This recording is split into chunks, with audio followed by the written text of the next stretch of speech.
পাবদা মাছের ঝাল, কালো জিরে দিয়ে পাবদা মাছের ঝোল, বেগুন দিয়ে পাবদা মাছ খেতে খেতে বোর হয়ে গেছি। তাই আজকে মনে মনে ভাবলাম একটু অন্য রকমভাবে পাবদা মাছ তৈরি করি। সেই জন্যে বলা মাত্রই সেইভাবে একটা চেষ্টা করলাম, দেখি পারি কি না। মাথার মধ্যে এলো, সেইভাবেই করার চেষ্টা করেছি। প্রথমে পাবদা মাছগুলো নুন হলুদ দিয়ে মাখিয়ে ভালো করে 10 মিনিট রেখে দিলাম। তারপরে বেশ কিছুটা টক দই, জল ঝরানো টক দই নেব, আর তার মধ্যে কিছুটা এই 1 চা চামচ মতো ফ্রেশ ক্রিম দিয়ে দেবো, 1 থেকে 1.5 চা চামচ মতো দিয়ে ভালো করে একটা ক্রিমের আকার করে নেব। দেখুন ঠিক এরকম হবে, একটা ক্রিমি ক্রিমি ভাব থাকবে।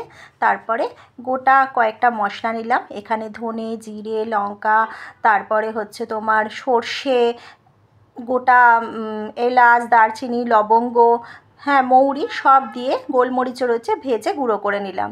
প্যানের মধ্যে কিছুটা সর্ষের তেল দিলাম, তারপরে পাবদা মাছগুলো ভেজে নিলাম। পাবদা মাছগুলো এপিট ওপিট করে ভেজে নেবো, খুব একটা কড়া করে ভাজবো না, তাহলে পাবদা মাছের টেস্টটা নষ্ট হয়ে যাবে। ঠিক দেখুন এইভাবে ভেজে নেব, এবং ওই তেলের মধ্যেই একটা শুকনো লঙ্কা আর গোটা জিরে ফোড়ন দিয়ে দিলাম। দেওয়ার পর কিছুটা পেঁয়াজ কুচি দিয়ে ভালো করে নাড়াচাড়া করে রসুন বাটা, হলুদ আর একটু লঙ্কা গুঁড়ো দিয়ে ভালো করে একটু সঙ্গে ধনে গুঁড়ো দিয়ে আর যে ক্রিমটা করে রেখেছিলাম সেটার মধ্যে দিয়ে ভালো করে নাড়াচাড়া করে পরিমাণ মতো নুন দিয়ে, আর ধনে পাতার ডাঁটিটাকে আমি কুচিয়ে রেখেছিলাম ভালো একটা স্মেল হবার জন্য, দিয়ে ভালো করে কষিয়ে নিলাম। তেল যেই ছেড়ে গেল আমি এর মধ্যে জল ঢেলে দিলাম। জলটা ফুটতে থাকবে, তার মধ্যে যে ভাজা মশলাটা করে রেখেছিলাম সেটা দিয়ে মাছগুলো ছেড়ে দিলাম।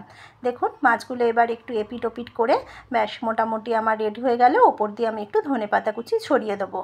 এই মাছের রেসিপিটা কিন্তু খেতে দুর্দান্ত হয়েছিল, সত্যি বলবো কি দারুণ খেতে হয়েছিল। আপনারাও এটা করে খেয়ে দেখতে পারেন। একঘেয়ে পাবদা মাছ খেতে খেতে যখন বোর হয়ে যাবেন তখন এইভাবে একবার করে দেখবেন, ভীষণ ভালো লাগবে এই রেসিপিটা।